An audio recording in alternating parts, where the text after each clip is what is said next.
नमस्ते। आज बात करेंगे भारत के एक नए आसमानी कवच की, जो हिमालय की बर्फीली ऊंचाइयों पर तैयार हुआ है। जी हां, हम बात कर रहे हैं न्योमा एयरबेस की, एक ऐसा प्रोजेक्ट जो इस पूरे इलाके में भारत की सैन्य ताकत का चेहरा बदल सकता है। चलिए समझते हैं इसकी पूरी कहानी। अब सवाल ये उठता है कि आखिर 13,700 फीट की ऊंचाई पर, मतलब दुनिया की छत पर, इतनी मुश्किल और बर्फीली जगह में एक हाईटेक एयरबेस बनाने की जरूरत ही क्यों पड़ी? इसके पीछे जो वजह हैं वो काफी दिलचस्प हैं। तो सबसे पहले ये समझते हैं कि आखिर ये एयरबेस अचानक से खबरों में क्यों है। हाल ही में एक ऐसी घटना हुई है जिसने इसे लद्दाख में एक असली गेम चेंजर बना दिया है। हुआ ये कि हाल ही में इंडियन एयरफोर्स के भारी भरकम C-130J सुपर हॉर्क्यूलस एयरक्राफ्ट ने यहां एक सफल लैंडिंग की। अब ये कोई मामूली बात नहीं है। इस एक लैंडिंग ने पूरी दुनिया को एक मैसेज दे दिया है कि न्योमा एयरबेस अब पूरी तरह से ऑपरेशनल है। मतलब ये बड़े ट्रांसपोर्ट प्लेन से लेकर खतरनाक फाइटर जेट्स तक हर किसी को हैंडल करने के लिए तैयार है। ठीक है, तो एयरबेस ऑपरेशनल हो गया, पर सवाल वही है, इसे बनाया ही क्यों गया? और बनाने के लिए इसी जगह को, न्योमा को ही क्यों चुना गया? चलिए अब इसके स्ट्रैटेजिक महत्व और इसकी लोकेशन को थोड़ा और गहराई से समझते हैं। इसकी कहानी शुरू होती है साल 2020 से, जब भारत और चीन के बीच सीमा पर तनाव बहुत ज्यादा बढ़ गया था। तब एक बहुत बड़ी कमी सामने आई। वो कमी ये थी कि लाइन ऑफ एक्चुअल कंट्रोल यानी LAC के पास भारत का कोई भी ऐसा एयरबेस नहीं था जो हर मौसम में पूरी तरह से काम कर सके। बस इसी स्ट्रैटेजिक गैप को भरने के लिए न्योमा एयरबेस का आइडिया सामने आया। तो ये न्योमा है कहाँ? अच्छा, इसे ऐसे समझिए, ये पूर्वी लद्दाख में है, करीब 13,700 फीट की ऊंचाई पर, मशहूर पेंगोंग लेक के साउथ में सिंधु नदी के पास।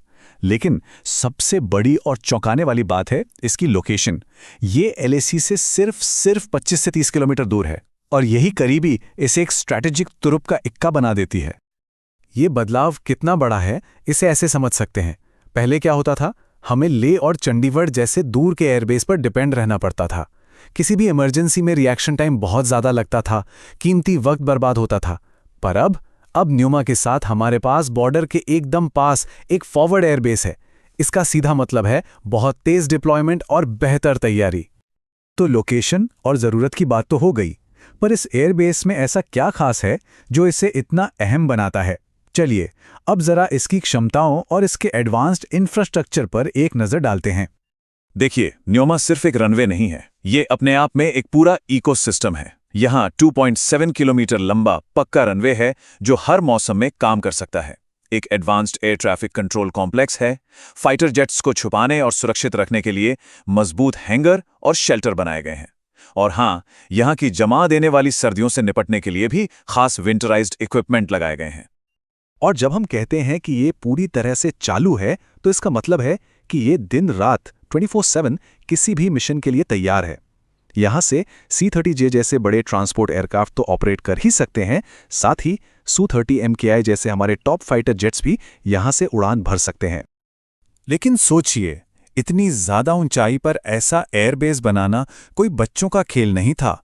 ये वाकई एक इंजीनियरिंग का चमत्कार है। इसके पीछे इतनी चुनौतियां थीं कि गिनना मुश्किल है। चलिए देखते हैं कि इसे बनाने में क्या-क्या मुश्किलें आईं और उन्हें कैसे पार किया गया। सबसे पहले तो तापमान -30 डिग्री सेल्सियस। जी हां, सर्दियों में यहां टेम्परेचर इतना नीचे चला जाता है। अब जरा सोचिए, ऐसी हाड़ कंपा देने वाली ठंड में कंस्ट्रक्शन का काम करना और फिर मिलिट्री ऑपरेशन चलाना कितना मुश्किल होता होगा। एक और बड़ी चुनौती थी हवा की। साइंटिफिक भाषा में इसे लो एयर डेंसिटी कहते हैं। मतलब ज्यादा ऊंचाई पर हवा बहुत पतली हो जाती है। इससे होता यह है कि प्लेन के इंजन को पूरी पावर नहीं मिलती और पंखों को उड़ने के लिए जरूरी लिफ्ट भी कम मिलता है। इसका सीधा असर एयरक्राफ्ट की परफॉर्मेंस पर पड़ता है। तो इन मुश्किलों से निपटा कैसे गया? हर प्रॉब्लम का एक सोल्यूशन निकाला गया। पतली हवा की दिक्कत के लिए रनवे को लंबा बनाया गया ताकि प्लेन टेक ऑफ के लिए जरूरी स्पीड पकड़ सकें। मशीनों और इलेक्ट्रॉनिक्स को ऐसा बनाया गया जो इस एक्सट्रीम ठंड को झेल सकें। और हाँ, इतनी दूर तक भारी मशीनरी पहुंचाना और वहां काम करने वाले लोगों का ध्यान रखना, ये अपने आप में एक बहुत बड़ा लॉजिस्टिकल चैलेंज था। इन्हीं सब वजहों से इस प्रोजेक्ट को सिर्फ एक कंस्ट्रक्शन नहीं बल्कि एक इंजीनियरिंग मार्वल कहा जा रहा है। और इसका पूरा का पूरा क्रेडिट जाता है बॉर्डर रोड्स ऑर्गेनाइजेशन यानी बीआरओ को, जिन्होंने वाकई नामुमकिन को मुमकिन कर दिखाया है। तो हमने कंस्ट्रक्शन की चुनौतियों को भी समझ लिया। अब आते हैं सबसे अहम सवाल पर। न्योमा एयरबेस का असल मतलब क्या है? चीन के लिए इसका क्या संदेश है और इसका जियोपॉलिटिकल असर क्या होगा? तो चलिए देखते हैं कि भारत के लिए इसके क्या-क्या स्ट्रेटेजिक फायदे हैं। इसके फायदे बहुत साफ हैं। सबसे पहला है रैपिड मोबिलाइजेशन, यानी सैनिकों और भारी साजो सामान को बॉर्डर तक बहुत तेजी से पहुंचाया जा सकता है। दूसरा, हमारा रिएक्शन टाइम जबरदस्त तरीके से कम हो जाता है। तीसरा, ये चीन के लिए एक बहुत मजबूत डेटरेंस यानी एक कड़ा संदेश है। और चौथा, चुशुल और डैमचोक जैसे फॉरवर्ड एरिया में सप्लाई पहुंचाना अब बहुत आसान हो गया है। लेकिन सिक्के का हमेशा दूसरा पहलू भी होता है। तो एक बैलेंस्ड व्यू के लिए हमें इस एयरबेस से जुड़े कुछ रिस्क और लिमिटेशंस को भी समझना जरूरी है। तो क्या हैं वो कमजोरियां? पहली, जैसा हमने बात की, पतली हवा। इसकी वजह से एयरक्राफ्ट अपनी फुल पेलोड कैपेसिटी पर ऑपरेट नहीं कर सकते। दूसरा, मौसम। हिमालय का मौसम बहुत अनप्रिडिक्टेबल होता है, जो कभी भी ऑपरेशंस में रुकावट डाल सकता है। और तीसरा, जो इसकी सबसे बड़ी ताकत है, वही इसकी एक कमजोरी भी है, LAC से नज़दीकी।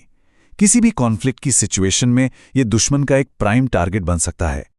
तो कुल मिलाकर न्योमा भारत की डिफेंस स्ट्रैटेजी में एक बहुत बड़े शिफ्ट का सिंबल है।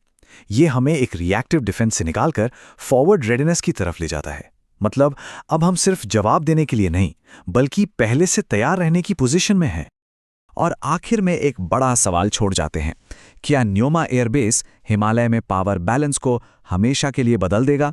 ये एक ऐसा सवाल है जिसका जवाब हमें आने वाले वक्त में ही मिलेगा।